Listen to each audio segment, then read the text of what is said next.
Vic, Yeah. 2021 is coming back around. I mean, well, coming up, not coming back, coming around soon, very soon, with the next couple of days. Everybody, I think everybody's anxious to see you back in the ring. You looking forward to get back? Are you getting back in the ring in 2021, bro? Oh Okay. yeah. Oh All right. yeah. So, Vic, can you give us, three guys, just three guys that you, because the welterweight division is cracking, and I Oh don't know if yeah. I don't The know if you want to welterweight go, division is definitely cracking, man. but can you give us three? Can you give us three guys that you would love to fight, bro? Oh, absolutely. Yeah. Keith Thurman, All right. Mike Garcia, Sam.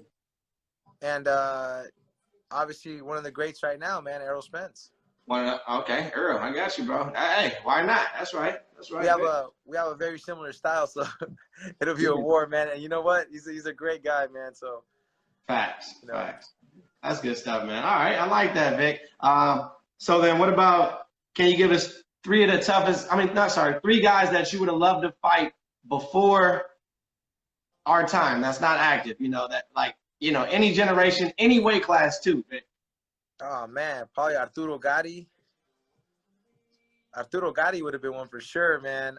Diego Chulo Corrales, and we take it way back, probably Kaskazoo, bro.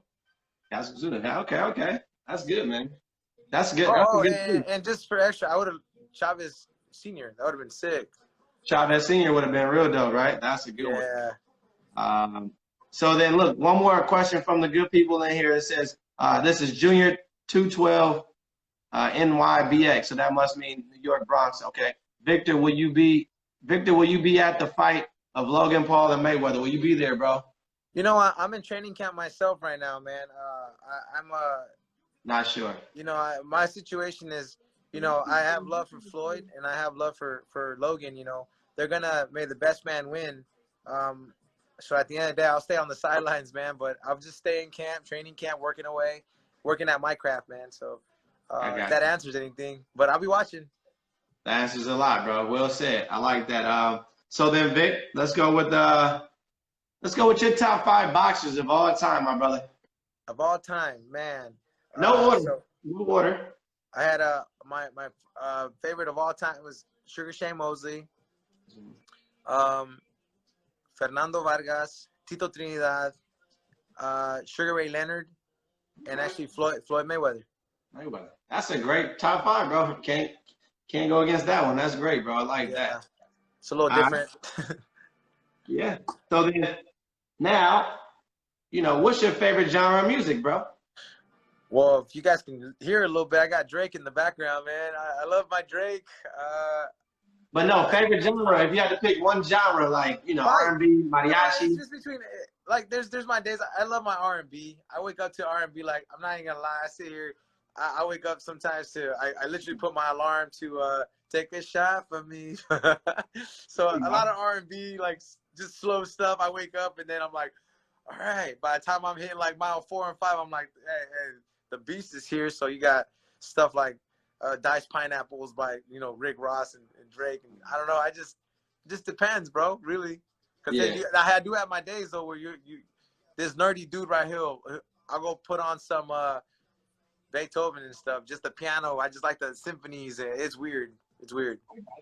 No, that's not weird. That's not weird. There's no weird. I tell my son all the time, accept and embrace your weirdness, bro. We're all weird. So, just accept and embrace it and we're good. Like, that's great to me. So that's good, Vic. Let's go with if you could be a music superstar, would you want what genre of music would you want to be though? Like, if you could be an artist, would you be a rapper? Would you be probably like a Drake sound, like a Justin Bieber sound.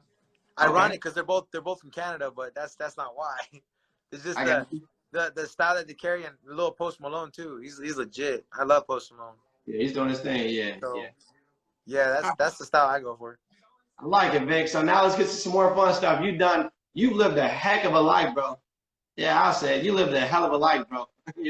And you've done a lot of amazing things. So one being you were on Dancing with the Stars. Can you talk to us about that experience? Like, how was that, bro? How was that? Like, how they treat you? I believe God places things in your life for a reason, man. And I don't know what my reasonings are, or will I ever know? I don't know. But I get my jaw broken by a great fighter, Jose Lopez. You know, Jose Lopez happens to land a great shot on my jaw, snaps it in half.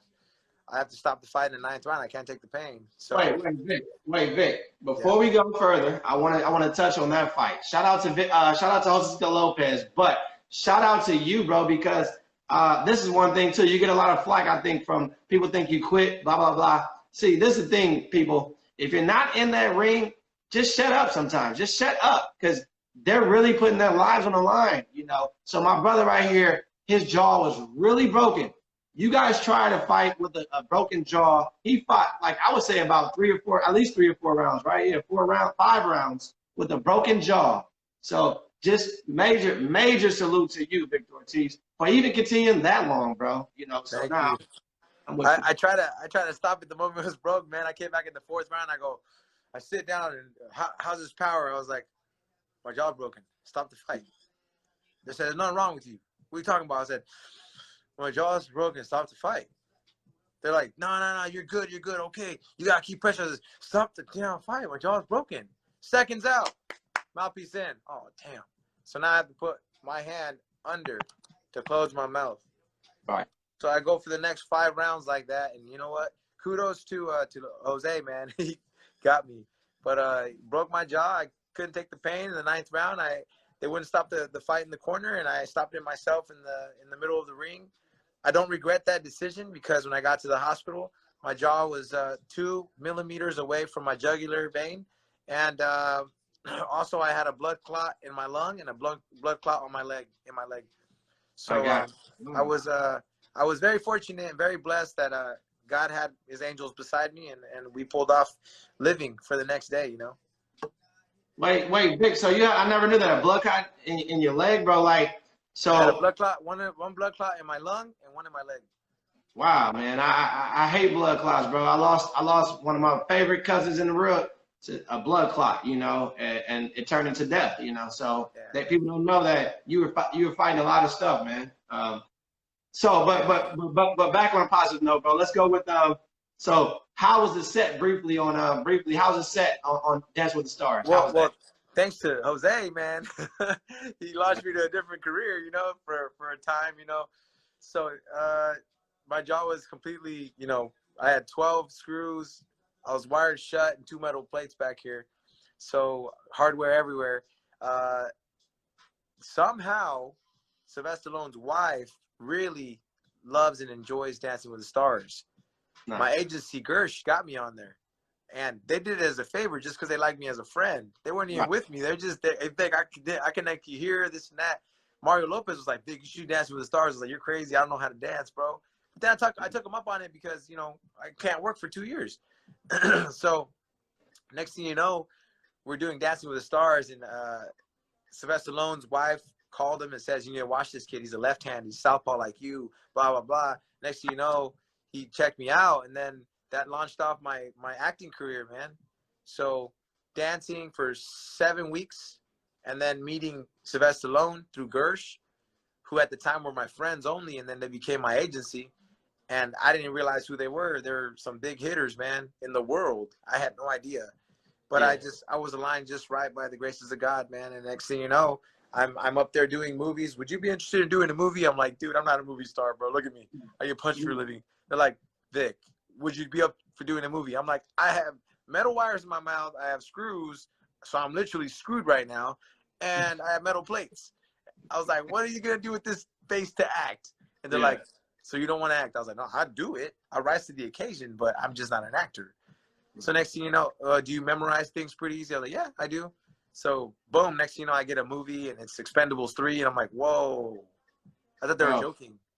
Yeah, now leading into that. Way to go, Vic, leading into that, bro. You were in Expendables 3, and anybody that knows anything, bro, these are some of the greats.